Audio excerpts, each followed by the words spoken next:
ಬೇಕೇ ಬೇಕು ಬಿಜೆಪಿ ಸರ್ಕಾರಕ್ಕೆ, ವಕೀಲರ ಮೋದಿ ಸರ್ಕಾರಕ್ಕೆ,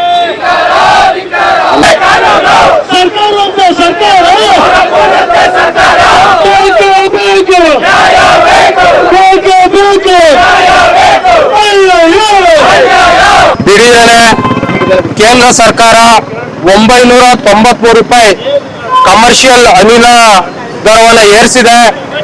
ಇದು ಸಾಮಾನ್ಯ ಕಾರ್ಮಿಕರಿಗೆ ಹಾಗೂ ಬೀದಿ ವ್ಯಾಪಾರಿ ಮಾಡುವ ಸಣ್ಣ ಉದ್ಯಮದಾರರಿಗೆ ಬಹಳ ತೊಂದರೆ ಆಗಿದೆ. ಈ ನಿಟ್ಟಿನಲ್ಲಿ ನಾವು ಬೆಂಗಳೂರು ದಕ್ಷಿಣ ಜಿಲ್ಲಾ ಯುವ ಕಾಂಗ್ರೆಸ್ ವತಿಯಿಂದ ನಮ್ಮ ನಾಯಕರುಗಳಾದ ಸುರೇಶ್ ಅಣ್ಣ, ಡಿ ಕೆ ಶಿವಕುಮಾರ್ ಅಣ್ಣ, ಅದೇ ರೀತಿ ನಮ್ಮ ಯೋಗೇಶ್ವರಣ್ಣ, ಇಕ್ಬಾಲ್ ಸಾಹೇಬ್ರು, ಅದೇ ರೀತಿ ಬಾಲಣ್ಣರ ಆದೇಶದ ಮೇರೆಗೆ ಈ ಪ್ರತಿಭಟನೆಯನ್ನ ಹಮ್ಮಿಕೊಂಡಿದ್ದೀವಿ.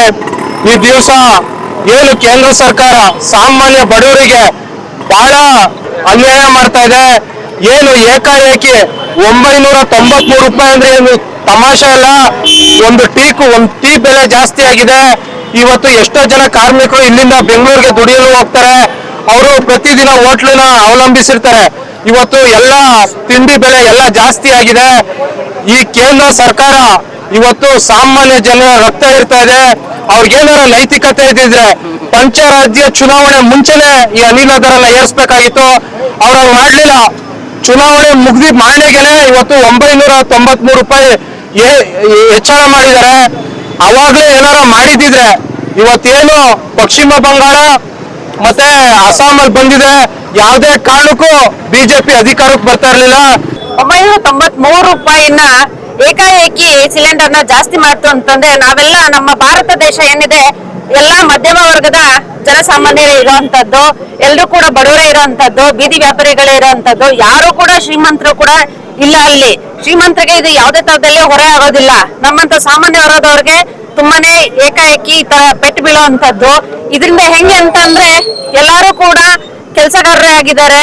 ಅದರಿಂದ ಎಲ್ಲ ಬೀದಿ ಬದಿಯಲ್ಲಿ 10 ರೂಪಾಯಿ 20 ರೂಪಾಯಿಗೆ ಇಡ್ಲಿ ತಿನ್ಕೊಂಡು ಹೋಗಿ ಕೆಲ್ಸಕ್ಕೆ ಹೋಗುವಂತ ಕೆಲಸಗಳನ್ನ ಮಾಡ್ತಾ ಇರ್ತಾರೆ. ಏಕಾಏಕಿ ಈ ತರ ಮಾಡೋದ್ರಿಂದ ಟೀ ಕಾಫಿ ಆಗಿರ್ಬೋದು, ತಿಂಡಿಗಳಿಗಾಗಿರ್ಬೋದು ಎಲ್ಲದಕ್ಕೂ ಏಟ್ ಬೀಳುತ್ತೆ. ಇದು ಹೆಂಗೆ ಅಂತಂದ್ರೆ ದಿನನಿತ್ಯದ ಬಳಕೆಯಲ್ಲಿರುವಂತಹ ಅನಿಲವನ್ನೇ ಈ ರೀತಿಯಲ್ಲಿ ಹೆಚ್ಚಿಗೆ ಮಾಡ್ತಾ ಇರೋದ್ರಿಂದ ಇದು ಎಲ್ಲಾ ರೀತಿಯಲ್ಲೂ ಕೂಡ ಏಟ್ ಬೀಳುತ್ತೆ ಜನಸಾಮಾನ್ಯರಿಗೆ ಅಂತ ಹೇಳಿ. ನಾವುಗಳು ಇಂಥ ಬಡ ಜನಗಳು ಎಲ್ಲಿ ಹೋಗ್ಬೇಕು, ಯಾವ ರೀತಿ ಇರ್ಬೇಕು, ಆ ನಿಟ್ಟಿನಿಂದ ನಮ್ಮ ಯುವ ಕಾಂಗ್ರೆಸ್ನ ಎಲ್ಲಾ ಪದಾಧಿಕಾರಿಗಳು ಇದಕ್ಕೆ ವಿರೋಧ ವ್ಯಕ್ತಪಡಿಸ್ತೀವಿ. ಅವರು ಬೆಲೆಯನ್ನು ಕಡಿಮೆ ಮಾಡೋವರೆಗೂ ಕೂಡ ನಮ್ಮ ಈ ಹೋರಾಟ ನಿಲ್ಸೋದಿಲ್ಲ ಅಂತ ಹೇಳಲಿಕ್ಕೆ ನಾನು ಇಷ್ಟಪಡ್ತೀನಿ. ಸರ್, ಆಲ್ಮೋಸ್ಟ್ ಎಲ್ಲ ಹೋಟ್ಲುಗಳಲ್ಲಿ ವೆಸ್ಟ್ ಬೆಂಗಾಲಿಂದ, ಅಸ್ಸಾಮಿಂದ, ಬೇರೆ ಬೇರೆ ಕಡೆಗಳಿಂದ ಹೋಟ್ಲಲ್ಲಿ ಬಂದು ಕೆಲಸ ಮಾಡಿರ್ತಕ್ಕಂಥವ್ರು ಎಲ್ಲರೂ ಆಲ್ಮೋಸ್ಟ್ ಇರೋದು ಹೆಚ್ಚಿನ ಸಂಖ್ಯೆಯಲ್ಲಿ.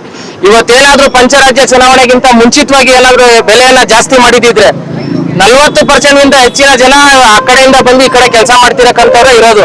ಯಾವುದೇ ಕಾರಣಕ್ಕೂ ಅದನ್ನ ಎಲೆಕ್ಷನ್ ಯಶಸ್ವಿ ಆಯ್ತಾ ಇರ್ಲಿಲ್ಲ, ಅವ್ರು ಗೆಲ್ತಲೂ ಇರ್ಲಿಲ್ಲ. ಇವತ್ತು ಅವರೆಲ್ಲ ಬಹಳ ಇದಾಗಿದ್ದಾರೆ. ಹೋಟ್ಲುಗಳಲ್ಲಿ ಊಟ ಸಿಗ್ತಾ ಇಲ್ಲ ಟೈಮ್ಗೆ. 3 ಹೊತ್ತಿಗಂತ ಟೈಮಲ್ಲಿ 2 ಟೈಮ್ ಊಟ ಸಿಗ್ತಾ ಇದೆ, ಅವ್ರಿಗೆ ಕೆಲಸ ಸಿಗ್ತಾ ಇಲ್ಲ.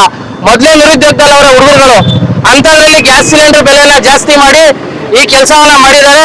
ಹಾಗೆ ಅಲ್ಲಿರ್ತಕ್ಕಂಥ ಹೊರ ರಾಜ್ಯದಿಂದ ಬಂದಿರ್ತಕ್ಕಂಥ ಯುವಕರು ಕೂಡ ನಿರುದ್ಯೋಗಿಗಳಾಗಿದ್ದಾರೆ. ಇಲ್ಲಿರ್ತಕ್ಕಂಥ ಹುಡುಗರುಗಳನ್ನೇ ನಿರುದ್ಯೋಗಿಗಳಾಗಿರೋದ್ರಿಂದ ಆ ಹುಡುಗರುಗಳಲ್ಲಿ ಇವತ್ತು ನಿರುದ್ಯೋಗಿಗಳಾಗಿದ್ದಾರೆ. ಇವತ್ತು ನಮ್ಮ ಜಿಲ್ಲಾಧ್ಯಕ್ಷರ ನೇತೃತ್ವದಲ್ಲಿ ಹೋರಾಟವನ್ನ ಹಮ್ಮಿಕೊಂಡಿದ್ದೀವಿ. ಇದೇನಾದ್ರೂ ಬೆಲೆ ಕಡಿಮೆ ಆಗ್ಲಿಲ್ಲ ಅಂತ ಅಂದ್ರೆ ಇನ್ನ ಹೆಚ್ಚಿನ ಉಗ್ರವಾದಂತ ಹೋರಾಟ ನಮ್ಮ ಜಿಲ್ಲಾಧ್ಯಕ್ಷರ ನೇತೃತ್ವದಲ್ಲಿ ಪ್ರತಿ ಬೂತ್ ಮಟ್ಟದಲ್ಲಿ ನಮ್ಮ ಯುವ ಕಾಂಗ್ರೆಸ್ನ ವತಿಯಿಂದ ಇನ್ನ ಉಗ್ರವಾದಂತ ಹೋರಾಟ ಮಾಡ್ತೀವಿ ಅಂತ. ಕರುನಾಡು ಟೈಮ್ಸ್ ಚಾನೆಲ್ನಲ್ಲಿ ಸುದ್ದಿ ಮತ್ತು ಜಾಹೀರಾತು ನೀಡಲು ಈ ನಂಬರ್ಗೆ ಕರೆ ಮಾಡಿ.